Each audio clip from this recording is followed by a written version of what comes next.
Olá, sejam bem-vindos. Vamos dar sequência então à leitura do nosso pequeno grande livro, hoje trabalhando com o 17º degrau. Lembrem, já falamos muitas vezes, mas nunca é demais repetir. Essa série inicial ou exotérica é uma preparação para pisar no caminho, ou seja, é como se estivéssemos limpando os pés na porta.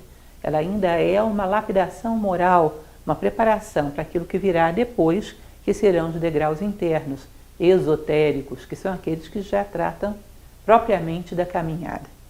Então vamos começar com esse degrau número 17, que diz simplesmente o seguinte: busca o caminho. Bom, isso pode parecer meio absurdo para vocês. Como assim busca o caminho? Lógico que buscamos o caminho, senão não estaríamos lendo esse livro, não estaríamos assistindo essas palestras. Calma, não é tão óbvio assim.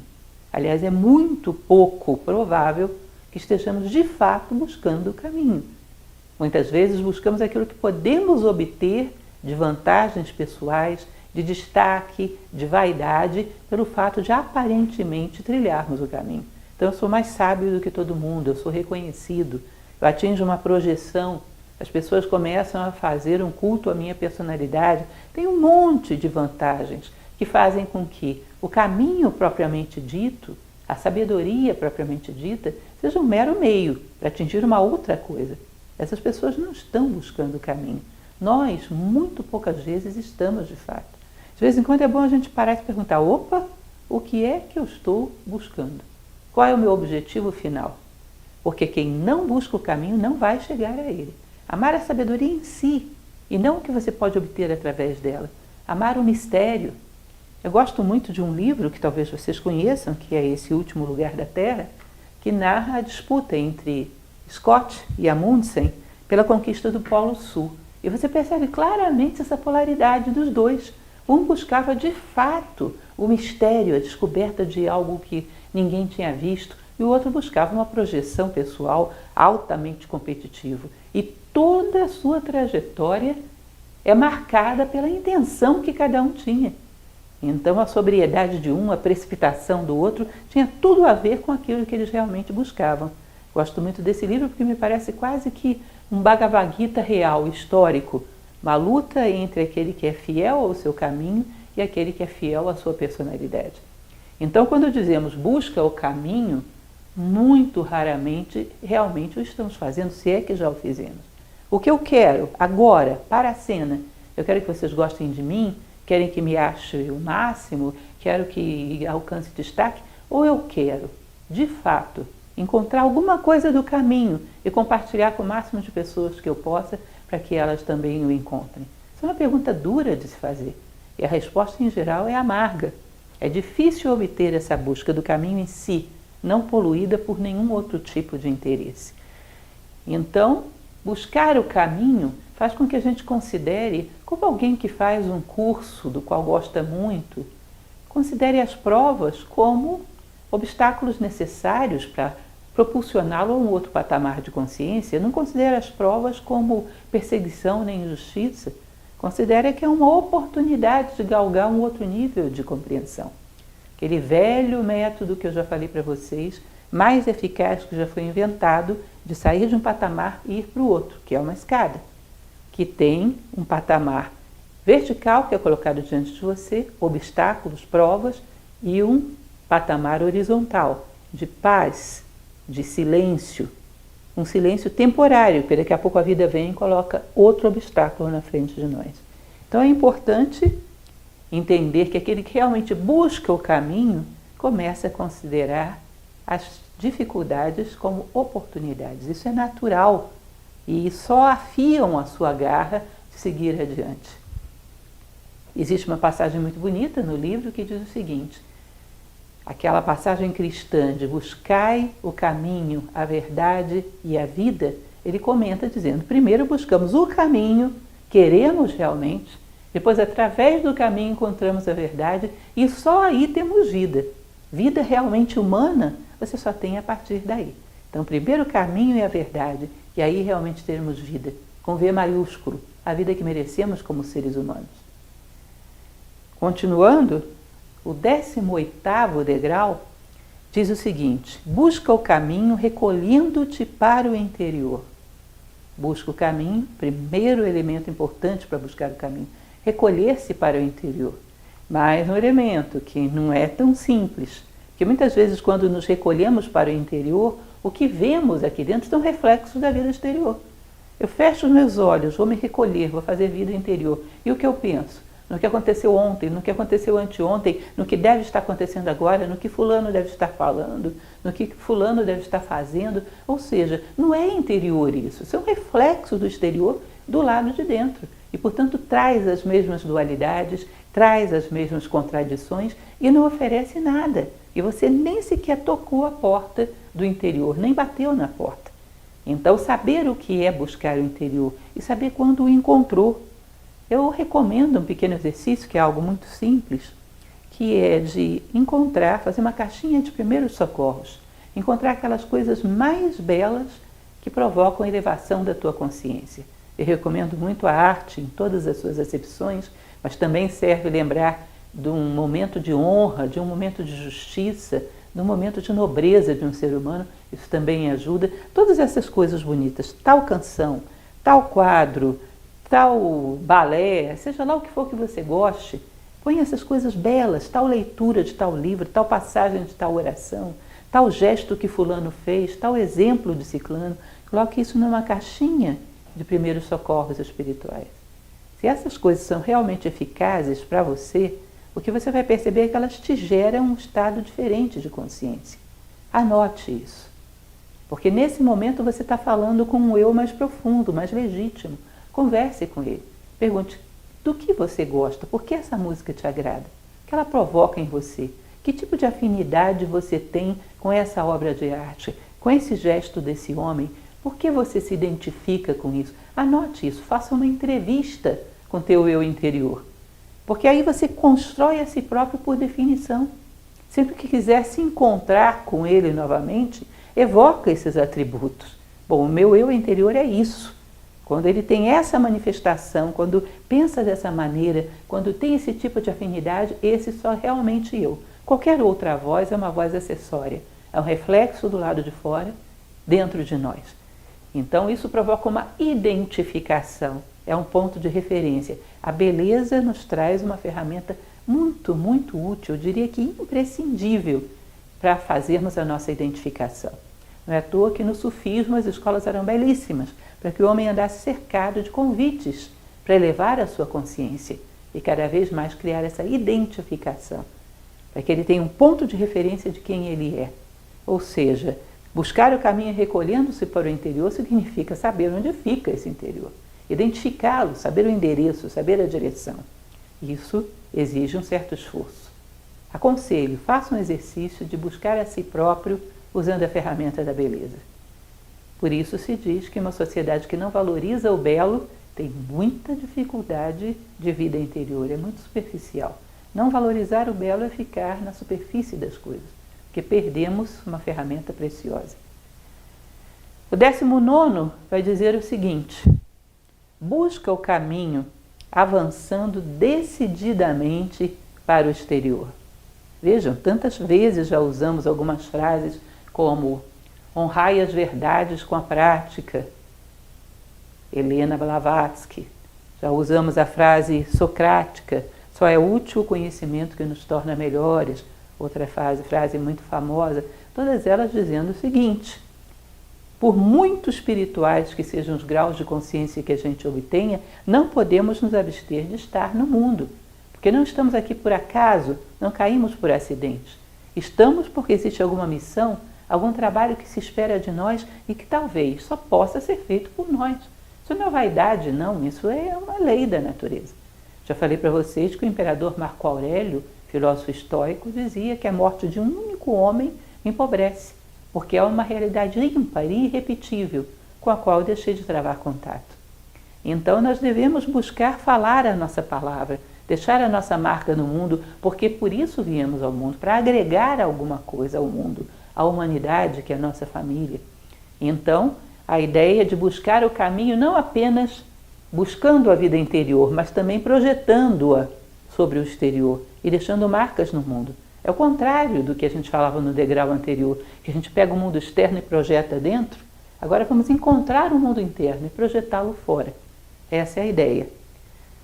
É como se nós não perdêssemos o olho no gol, a projeção no nosso alvo. A gente nunca deixe de saber para onde está indo e desenvolva métodos para chegar lá, mas cuidado com o maquiavelismo, ou seja, a velha doutrina de Maquiavel, que é até um pouco injusta. Maquiavel não pensava dessa forma, mas enfim, a interpretação que damos a ele, a história de que os fins justificam os meios. Isso é um erro.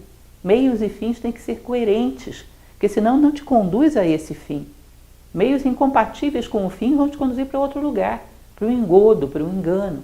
Então, se eu quero chegar ao alvo, e o alvo é a espiritualidade, é a unidade, os meios não podem ser separatistas, não podem ser egoístas, não podem ser aviltantes moralmente, não pode ser nada que seja incompatível com a minha direção.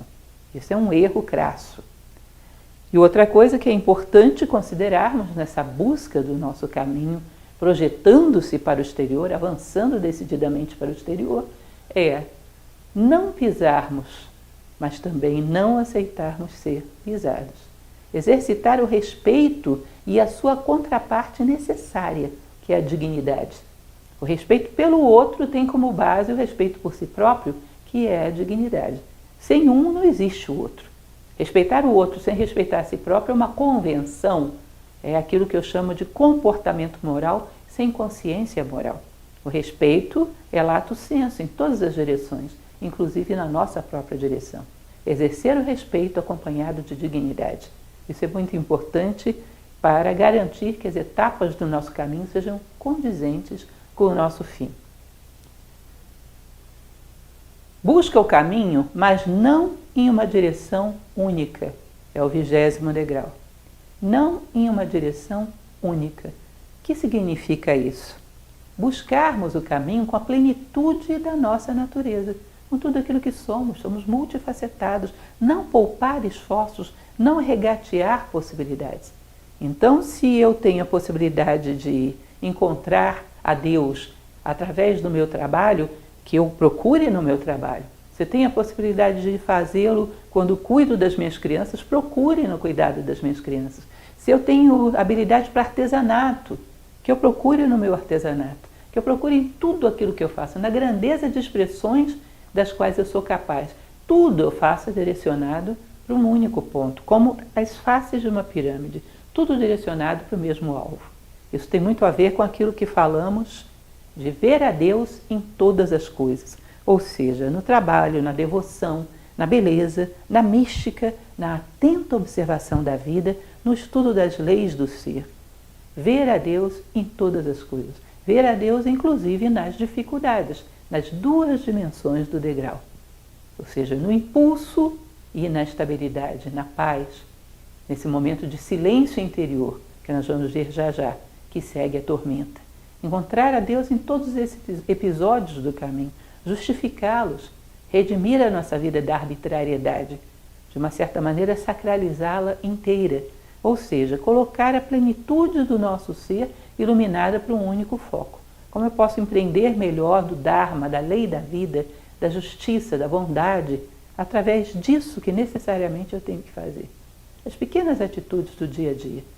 Banhar tudo em dignidade, em beleza, na honra digna de um ser humano. E encontrar em todas essas coisas um sentido. Buscar com a plenitude das minhas possibilidades. Respeitar as diferenças, isso é uma coisa interessante também, porque nós, como nos fixamos mais nos meios do que nos fins, muitas vezes alguém que busca a unidade, que busca ver a Deus de uma forma um pouco diferente, para nós é algo que rejeitamos. Buscar ver esse monte de facetas que existe dentro de nós, mas também fora de nós. A riqueza de possibilidades com que um homem pode caminhar para Deus. Então, às vezes, costumo falar sobre isso, porque eu acho muito interessante dentro daquilo que gosto. Gosto muito de ópera. Você vê um cantor ou uma cantora brilhante, e um outro talvez até um pouco menos brilhante tecnicamente, mas com um nível de mística, uma interpretação tão tocante, que você passa a gostar mais do segundo, que não tem toda essa técnica, porque sente que ele está usando essa sua arte para encontrar algo maior, algo além da própria arte. Ou aquele grande pianista, ou aquele grande cantor, um grande bailarino, gosto muito também de balé clássico. Bom, essa é maravilhosa. Essa talvez não seja tecnicamente tão maravilhosa, mas é tão expressiva, tem uma carga tão grande de colocar tudo o que ela tem naquilo que faz, que você percebe que o seu alvo está além da simples dança. Então, encontrar através da dança, do canto, do trabalho, do pequeno artesanato, do cuidado da casa, de uma pequena carta que escreve, de um texto que alguém escreve, de tudo aquilo que é feito com o coração, buscando algo mais, encontrar um caminho válido para Deus. Não fazer exclusões, não querer patentear caminhos, são só os que eu conheço. Considerar as inúmeras possibilidades através das quais os seres caminham para a unidade. E incluí-las, integrá-las, admirá-las, usá-las inclusive como ferramenta de elevação de consciência. Todos aqueles que buscam honestamente um mistério que está além daquilo que fazem, podem nos inspirar a fazer a mesma coisa. Olhos fixos na tênue estrela que descobrimos dentro de nós e compaixão com quem não a vê dentro de si. Vocês percebem que esse livro fala de uma série de degraus que vão lapidando as arestas pontiagudas, vão nos devolvendo a uma forma pura, limpa, aquilo que realmente somos. E quando começamos a lapidar essas aparências grosseiras, começamos a depurar a vista e vermos uma pequena luz tênue dentro de nós. Ela não é tênue, nem é pequena, ela é grandiosa, mas o meu olho aqui ainda é fraco para vê-la na sua plenitude. Mas já vislumbro, já existe luz dentro de mim. Que isso te provoque não vaidade, eu estou iluminado e o resto não, mas compaixão daqueles que não têm luz nenhuma. E um desejo puro e genuíno de compartilhar o pouco que se tem. Que grande parte da nossa motivação seja ter para ter o que dar. Que as pessoas não passem por nós e nos encontrem de mãos vazias. Então, esse elemento é muito interessante. E a continuação dele, que é a coisa mais gratificante de todo o processo. A alegria por encontrar a luz é a legítima felicidade humana. A alegria por perceber que dentro de nós não está vazio, não é um oco, não é uma caverna obscura. Dentro de nós existe uma estrela. Esse máximo encontro da nossa vida, que é o encontro do morador silencioso que vive em nós. Isso nos traz a máxima felicidade que um ser humano pode ter. Eu trouxe para vocês, eu acho muito bonita essa passagem que fala sobre a felicidade. Na verdade, eu gosto de colecionar frases sobre assuntos importantes. E tem filósofos que têm frases que são difíceis de superar. Sobre a felicidade, poucos falariam alguma coisa tão bela quanto Epíteto, o filósofo estoico. Olhem o que ele diz. A felicidade é um verbo, é o desempenho contínuo, dinâmico e permanente de atos de valor. Nossa vida é construída a cada momento e tem utilidade para nós e para as pessoas que tocamos. Percebam que coisa linda, essa é uma descrição da felicidade humana na sua forma mais pura. Ela é um verbo, é um desempenho contínuo de atos de valor, para termos significado para nós e para as pessoas que tocamos. Esse estado de felicidade é o resultante de termos encontrado a luz dentro de nós. E agora podermos iluminar as outras pessoas, que é o melhor que podemos fazer por elas, talvez seja a única coisa realmente válida que possamos fazer com elas, para não paliar as suas dores, mas para ajudá-las a iluminar, redimir, atuar sobre as suas dores e superá-las inteligentemente. Continuando, 21º degrau e último da linha exotérica. Busca a flor que desabrocha durante o silêncio que se segue à tormenta, não antes. Imaginem vocês que naquele método do degrau que nós falamos, cada vez que vencemos um obstáculo, temos um patamar de estabilidade, de silêncio, de paz, onde mergulhamos profundamente nesse silêncio e retomamos força, porque daqui a pouco vem um outro degrau. É lógico que a caminhada do homem é infinita, mesmo quando, segundo algumas tradições dizem, nem seres humanos sejamos mais, o caminho continuará. Mas existe uma pausa, uma grande pausa quando chegarmos ao ideal humano, mas pequenas pausas no meio do caminho que são aquele momento de estabilidade depois de termos vencido uma grande tormenta, um defeito que nos escravizava, um mau hábito, um vício mórbido, uma inércia, alguma coisa que machucava a nós e ao mundo à nossa volta. Vencemos isso, existe uma pausa, um silêncio profundo, uma paz, e nessa paz desabrocha a flor da nossa alma. Essa flor que desabrocha nessa paz profunda, cada vez que vencemos um obstáculo, ela vai ser superada, voltaremos ao fragor da batalha, mas um pouco dela sempre estará conosco. Eu já não sou mais um ser humano comum, eu busco a flor, que desabrocha no silêncio após a tormenta. Um pouco desse silêncio caminha comigo. Um pouco dessa paz caminha comigo. Já ninguém poderá penetrar nesse mundo silencioso onde vive a flor que está dentro de mim. Isso estará comigo mesmo dentro das batalhas mais aguerridas do futuro. Eu carregarei esse silêncio comigo. Então essa é uma passagem muito, muito bonita. Nós levamos a força do silêncio conosco. Uma coisa que é interessante lembrar aí é que obtemos essa paz, esse silêncio, também graças à maneira como lidamos com as memórias. Porque uma coisa é levarmos o silêncio para a batalha, outra coisa é levarmos a memória da batalha para dentro do silêncio. Isso faz com que nunca tenhamos silêncio. Isso é um elemento muito importante que a gente tem que aprender a lidar, que uma ocasião, inclusive, descrevi num texto meu. Acho que alguns de vocês sabem, eu tenho um blog de crônicas e esse texto está lá, onde eu falava sobre o suco de laranja de um filósofo. Imagine você que você está gripado e precisa tomar um suco de laranja. A vitamina C faz bem, está ótimo. Aí você faz o trabalho, espreme todas aquelas laranjas, toma aquele suco, aquilo se integra em você e você continua a sua caminhada melhor de saúde. Mas as cascas ficaram para trás. Você as abandona, as coloca, sei lá, para fecundar uma horta, seja lá o que for, mas elas ficam para trás. Imagine que cada obstáculo que a gente passa, a gente saísse arrastando as cascas conosco. Uma pessoa chega para você e diz, nossa, como você é paciente. Ah, nem te conto o que eu sofri para chegar. Senta aí que eu vou te contar. E desenrola 1 hora de todo tipo de lamúria e detalhes do seu sofrimento. Bom, você está carregando as cascas. E às vezes ainda acontece pior.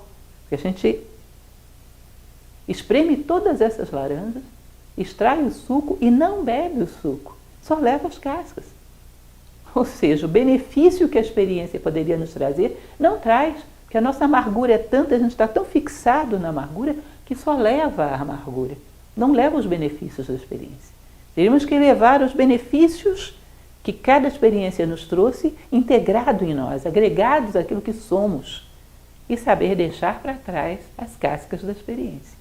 Porque senão, ao invés do silêncio impregnar a batalha, é a batalha que vai contaminar o silêncio. Então é uma coisa importantíssima, saber lidar com a memória, que é preciosa, mas como todo aparelho tem suas complexidades, que precisa se saber lidar com ele, para que ele não se torne negativo. E não ansiar pelo silêncio, porque cada coisa virá no seu momento. Saber gostar daquilo que se está fazendo agora, e saber que a flor virá, mas não ficar ansioso por um momento futuro. Viver intensamente, gostar daquilo que é próprio do humano, gostar da batalha, saborear o silêncio e colher a flor, mas gostar de todos os estágios no seu momento. Aprender a gostar da condição humana. Isso é um elemento também muito importante. Bom, e agora terminamos a parte dos degraus exotéricos. E estamos no umbral de uma coisa muito mais difícil, né? Um desafio, que são os 21 degraus esotéricos. Digo para vocês que eu não teria nenhuma condição de esgotar, aliás, nem esgotar nem os exotéricos, muito menos os esotéricos. Vou dar algumas pequenas dicas que estimulam para que vocês façam as reflexões de vocês e cheguem às suas próprias conclusões. É uma suma ousadia propor, explicar, ainda que basicamente, esses degraus. Muito menos querer reduzi-los a uma explicação só. Mas, como faço um esforço para estimulá-los a ler esse livro, a refletir sobre ele, eu acho que é válido colocar aquilo que vejo até esse momento, que é o que vou fazer. Bom, antes de começar esses degraus esotéricos, ele coloca no livro 3 verdades que são importantes e fundamentais que, depois de toda essa briga dos 21 primeiros degraus, tenhamos chegado a conquistar. A primeira delas fala sobre a certeza da imortalidade da alma, ou seja, você viu a luz e sabe que a luz permanece ainda quando as lâmpadas se quebram. A luz permanece sempre no universo e basta que você novamente esfregue uma pedra na outra e lá está novamente. O fogo, a luz, você o evoca novamente para o mundo. Ele não deixou de existir, simplesmente se perdeu o seu receptáculo. Ter certeza de que existe essa luz dentro de você te dá a certeza da imortalidade da alma. Outra coisa que é muito importante, perceber a Deus em todas as coisas, dentro e fora de nós, ou seja, fazer com que o universo seja todo sacralizado, todo dotado de sentido. Às vezes eu acho muito engraçado quando uma pessoa chega e me diz: nossa, como é que você viu tal coisa no Tao Te Ching e conseguiu perceber que podia ter tal significado? Olha, não é um exercício que eu faço. Quando eu vou ler o Tao Te Ching, modestamente dentro das minhas possibilidades, eu ouso interpretar alguma coisa, porque todo dia eu ouso interpretar alguma coisa da minha vida. Então, sei lá, estava mexendo, limpando os animais da minha casa, porque amo animais. E aí o gato me pegou e, sem querer, arranhou meu rosto. E esse negócio me ficou na minha cabeça. O que a natureza está querendo me dizer com isso? Por que aconteceu esse acidente? Talvez eu esteja deixando o eu animal arranhar meu rosto em algum momento, ou seja, poluir a minha identidade, que o meu rosto é onde a minha identidade está mais fixada. Talvez eu tenha deixado que o eu animal se infiltre na minha identidade, na maneira como eu me identifico. Deixa eu prestar atenção nisso, deixa eu prestar atenção no que fiz ontem. Coisas pequenas desse tipo. Uma reflexão constante sobre o sentido. Uma reflexão constante sobre aquela expressão que sempre uso, redimir a vida da arbitrariedade. Ou seja, encontrar a Deus, encontrar significado, sacralizar todos os momentos da vida. E isso é uma condição fundamental. Não estou dizendo que eu faça, eu tento, como todo filósofo tenta. E é uma tentativa válida, porque vai criando em nós uma percepção do sentido. Vamos banindo o acaso, a arbitrariedade de qualquer canto da vida. E a vida começa a se tornar um aprendizado. Então, e a terceira condição é o homem como responsável por tudo aquilo que acontece com ele. Ou seja, só o homem pode projetar luz sobre o seu caminho e só o homem pode tirá-la também. Não terceirizar, não achar culpados externos para aquilo que somos ou deixamos de ser, para aquilo que fizemos ou deixamos de fazer. Vamos tomar as rédeas da nossa vida e assumir as responsabilidades pelas direções que tomamos e por tudo que acarreta essa direção tomada. Ou seja, esses 3 elementos bem feitos, os primeiros 3 degraus, é algo que a gente leva conosco. E é como se fosse um passaporte que nos permite ousar pensar nos 21 degraus internos ou esotéricos. E ele começa falando então: colheste, e agora deves semear. Houve homens do passado que viveram uma vida humana, que conseguiram entender esse mistério da condição humana e deixaram muitos frutos pelo caminho. Nós colhemos. Agora temos um certo domínio, um certo autoconhecimento depois dos 21 primeiros degraus. Agora é hora de semear. Colheste, agora deve semear. E semear significa fazer com que chegue ao mundo os frutos do nosso esforço. Somar aos frutos daqueles que nos precederam os nossos próprios frutos.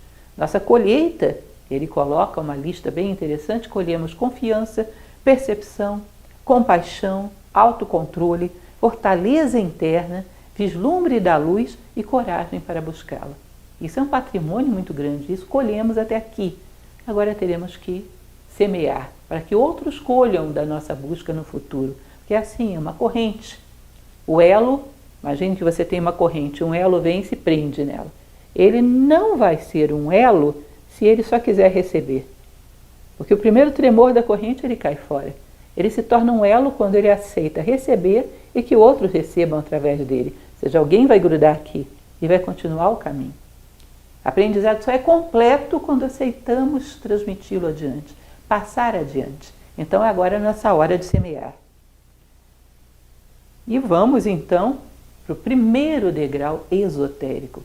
Suma ousadia, né? Vamos juntos ver o que aprendemos daí. O primeiro diz o seguinte: mantém-te apartado apartado da batalha que se aproxima. Embora lutes, não sejas tu o guerreiro. Isso é muito bonito. Ou seja, nesse momento, você já tem algum contato da tua consciência com o ser, que é o guerreiro, é o grande general. E dá para você fazer aquilo que te corresponde, servi-lo. E não pensa que você está se colocando a serviço de outro ser, mas do teu próprio ser, mais profundo. Você está se conectando com esse ser e agindo no mundo segundo o comando dele. É como se fosse a luva. A mão que está lá dentro, que é o ser, a luva se ajustou a ela e agora a serve para poder atuar no mundo. Não é mais aquela luva de dedos atados, fixa, que não serve ao ser. O ser não está mais aprisionado dentro de você. O ser se expressa através de você. Ou seja, nesse momento você tem um guerreiro, ele vai lutar por você, no sentido de que vai dar os comandos, vai dar a direção, e você simplesmente vai obedecê-los. Isso torna a vida tremendamente mais fácil. O mundo é dual e tem as suas contradições. Então você pode dizer, para que luta? Que coisa mais violenta. Não tem como você atravessar a trajetória do mundo sem passar por obstáculos, sem superá-los. E isso é uma luta. Nós vivemos num mundo dual e essas dualidades estão sempre se batendo. Há que lutar para superá-las, chegar num ponto acima. E depois vem outra dualidade e você luta para um ponto acima. É a tetráctis pitagórica, né? Chega um determinado momento que você chegou no ápice da pirâmide. Mas antes disso, várias batalhas no meio do caminho. Agora imagina você, se quem está lá no ápice puder orientar a tua batalha aqui embaixo. E dizer, olha, luta de tal forma, te orientando sempre para subir para uma única direção. Isso é uma coisa fantástica, porque agora você só obedece. Mas perceba, você não está obedecendo a outro ser, está obedecendo a você mesmo, lá em cima. Teu eu final. Um dia os dois vão se fundir. Mas nesse momento você já entregou o comando da sua vida a ele. Isso é fantástico. Você abre uma perspectiva de uma precisão na luta, de uma capacidade de avançar mais rápido, uma vez que descobrimos a luz e entregamos o comando da nossa vida a ela. Existe então um grande guerreiro, um grande general dentro de nós, que entoa um canto de guerra. E esse canto de guerra é a voz do Dharma. Essa lei que dizem os hindus, que nos leva de volta para a casa do Pai, que nos leva para a unidade. Ele só sabe falar disso, ele só sabe guiar nessa direção. Portanto, não tem perigo de você se perder. Entregar o comando a ele é a certeza da vitória na direção correta. Estabelecer contato com a luz e servi-la, ou seja, deixar que o guerreiro comande a sua batalha. Executar os seus comandos com confiança e atenção, sem desejos nem ansiedade. Imagine que é como você está num parque ou num zoológico, um local que tem os seus perigos para uma criança pequena. Você não está solto, você está segurando na mão do pai. Você sabe que esse pai vai te guiar com segurança para que você aproveite o melhor do parque, mas que não corra riscos. E de uma certa maneira, você e o pai são um só. Nós somos o pequeno eu criança e somos o grande eu humano pleno que chegou ao máximo de sabedoria que podemos obter na nossa vida, o grande guerreiro, o nosso general. Ou seja, mantém-te apartado da batalha que se aproxima, embora lutes, não sejas tu o guerreiro, o grande general, serve a ele, obedece ao seu comando. Coloquei aqui uma visão da Tetráctis para que vocês entendam isso, a superação da dualidade, que não é uma opção, teremos que crescer em direção ao ápice da pirâmide, superando as dualidades. O segundo degrau diz o seguinte, procura o guerreiro e deixa que ele lute em ti. Isso tem muito a ver com o conceito de indivíduo clássico, né? Então as minhas decisões vão ser guiadas pelo guerreiro. Esses 21 degraus foi polindo arestas para que eu visse a luz dentro de mim. Procura o guerreiro e o coloca para comandar todas as batalhas da tua vida. Deixa que ele lute em ti. O maior comando de um pequeno soldado, a melhor segurança de um pequeno soldado é saber que ele tem um excelente general e entregar o comando para ele e ele só executar. Imaginem vocês o nível de segurança que isso dá, o nível de eficácia que dá. Um pequeno soldado saber que serve a um grande general, um general invicto, que vence todas as batalhas e que está disposto a comandá-lo. Isso para ele é uma segurança enorme. E é mais ou menos o que acontece dentro de nós. É o nosso futuro, nosso grande eu, guiando o nosso presente, nosso pequeno eu. De uma certa maneira, você estabeleceu uma linha com o alto da pirâmide. E do alto da pirâmide, esse grande eu, que é você mesmo, te lançou uma corda. E você vai ter que pegá-la, vai ter que racioná-la, vai ter que fazer o esforço. Mas agora você tem uma direção, você tem uma segurança, você não se perde no caminho. Ou seja, somos um pequeno soldado da nossa consciência atual, guiadas pelo nosso grande soldado, que somos nós mesmos. A nossa meta despertou, e agora, da mesma maneira que nós almejamos a meta, ela também nos almeja, ela trabalha conosco, para que nós nos unamos e nos tornemos um só. Isso é muito interessante e muito bonito. Eu coloquei para vocês uma frase que eu acho muito bonita, que é do livro dos Cantos Potentes contra os Habitantes das Águas, uma passagem egípcia, num capítulo particular chamado a Litania Ashu, que diz o seguinte: teu nome é mais poderoso que o dos deuses. Teu nome é do Deus sentado no centro de tua barca. Ou seja, perceba, no centro da nossa barca, no ápice da nossa pirâmide, existe o general. Mas quem é esse general? Somos nós mesmos.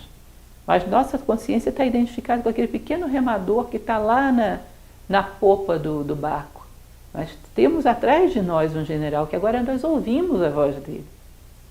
É o nosso eu divino na forma mais pura que possamos conceber. Ele agora comanda o remador. O remador entender esse comando significa um despertar para a sabedoria e servi-lo, a condução mais segura que alguém pode ter. O caminho mais curto para chegarmos ao nosso destino.